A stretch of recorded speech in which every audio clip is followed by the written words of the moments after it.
Засасаў быў хлеб ды мяса, а пры панятоўскім усё па-чартоўску, кажа народная показка.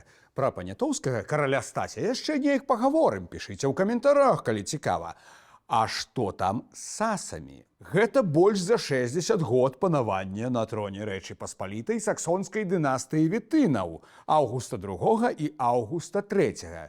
Не проста панаванне прышлых манархаў, але часы дынастычнай польска-літоўска-саксонскай уніі. Такое дзяржаўнае ўтварэнне нават цяжка сабе уявіць. Мяне завуць Васіль Калач, сёння пра сасаў і іх час. Дэманізаваны ды змаляваны чорнай фарбай у старой польскай гістарыяграфіі. Маўляў, руіна і ўпадак, пачатак канца дзяржавы. Ці сапраўды яно так было і хто вінаваты? З мяне расповед, ад вас лайк і падпіска. Гэта не цяжка. Пра сасаў было шмат показак. Не толькі тая з пачатку відэа. Напрыклад, «Пердолка сасская». З пердолкай зразумела, так казалі пра пустабрэха. Вярзі абы што, ды яшчэ доўга і занудна. Але чаму сасская?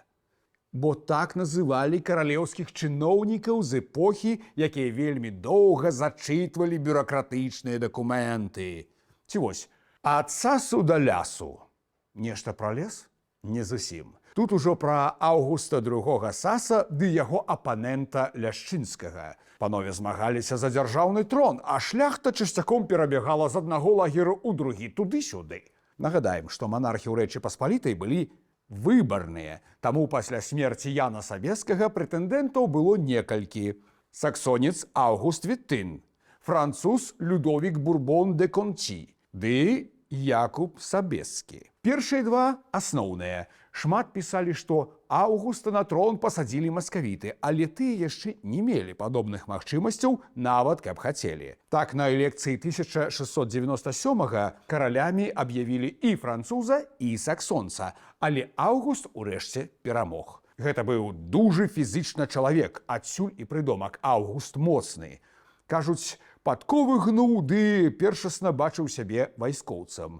Разам з тым Аўгуст быў аматарам мастацтваў, прыгожага жыцця ды геапалітычных праектаў, але найперш рэфарматарам.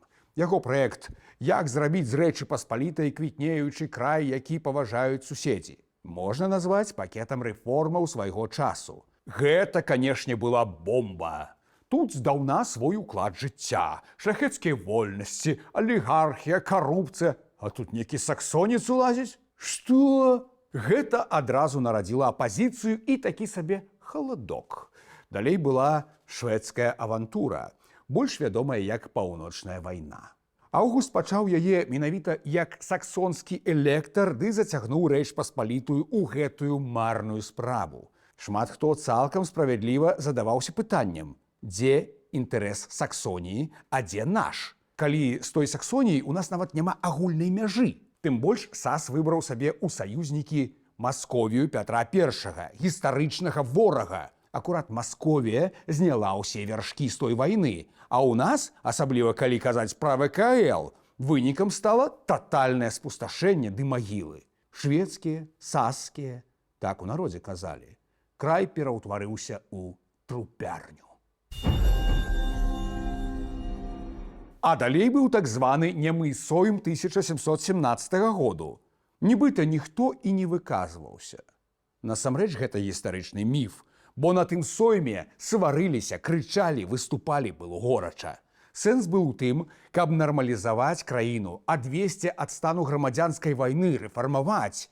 Што важна, зацвердзіць дзяржаўны бюджэт, з якога мела утрымлівацца армія. Бо армія дзяржавы, праўду кажучы, была ў жахлівым стане і жыла яшчэ мінулым стагоддзем. Усё папярэдняе стагоддзе, 17-е, ніхто ніякімі рэформамі ў прынцыпе не займаўся.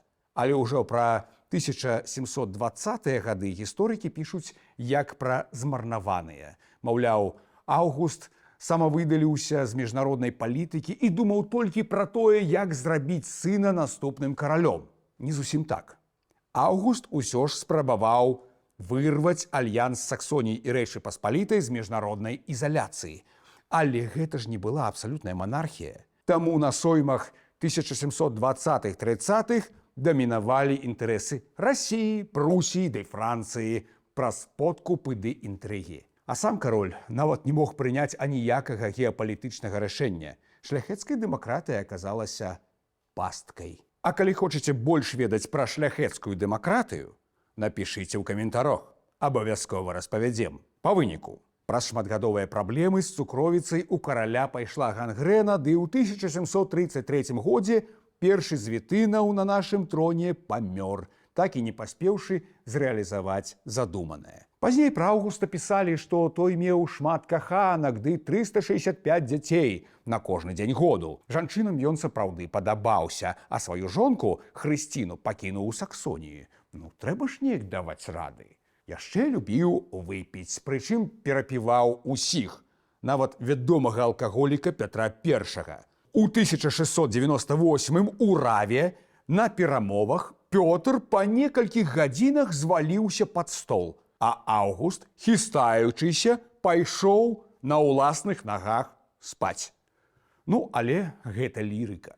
Канешне, першаснымі для Аўгуста Моцнага былі інтарэсы Саксоніі, а Рэч Паспалітую ён так да канца і не зразумеў. Хоць закрываў дзіркі ў яе бюджэце саксонскімі грашыма, дзіркі ў арміі саксонскімі салдатамі, а не наадварот. Дарэчы, змяніў веру з пратэстантызму на каталіцызм, бо лічыў, чыя дзяржава, таго і вера. Амен. Але што там яго сын? Аўгуст III. Бязвольны, несамастойны, тоўсты.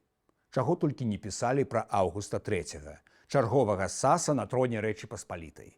Пачаткам яго палітычнай кар'еры стала смерць бацькі, а далей лекцыя. На Аўгуста сваю стаўку зрабіла Расея, таму яе войскі ўвайшлі ў дзяржаву, каб утаймаваць апазіцыю. Магчыма, у Петербургу ўжо ведалі, што гэта за чалавек, таму на яго і паставілі. Аўгуст III быў неймаверна асвечаным манархам, калі не самым асвечаным у справах культуры.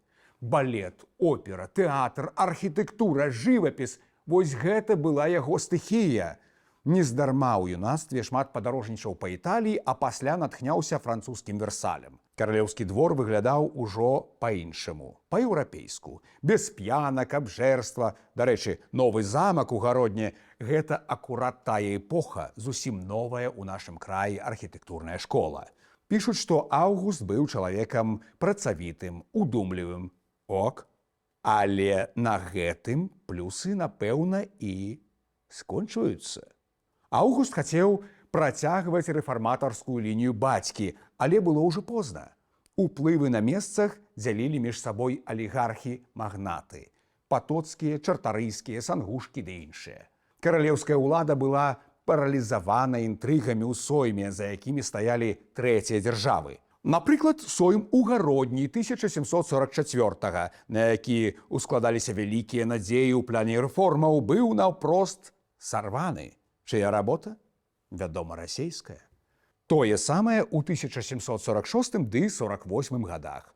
Сучаснік Енджый Кітовіч, зрэшты, пісаў пра тыя часы як шчаслівыя для жыхароў Рэчы Паспалітай, бо ўпершыню за доўгі час не было войнаў, можна было выдыхнуць, але коштам за гэта стаў абсалютны крах на міжнароднай арэне, ды будучыя, ужо немінучыя падзелы. Пішуць, што у расіянаў быў праект скінуць Аўгуста III і пачаць анексію яшчэ ў 1762, але ад яго адмовіліся, хай, маўляў, сам памрэ.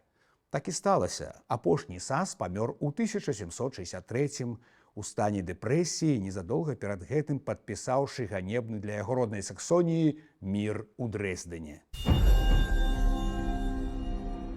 Як падвесці вынікі эпохі сасаў? Для Саксоніі гэта часы росквіту, пікавага пад'ёму, прынамсі да сямігадовай вайны. Гэта шыкоўная дрэздэнская галерэя, мэйсенская парцэляна, урэшце Йоганн Себасцьян Бах як прыдворны капельмейстер. У нас, у Рэчы Паспалітай, гэта няўдалыя рэформы, геапалітычныя авантуры ды руіна. Хоць, канешне, заходняя Еўропа на імгненне стала нібы зусім блізка.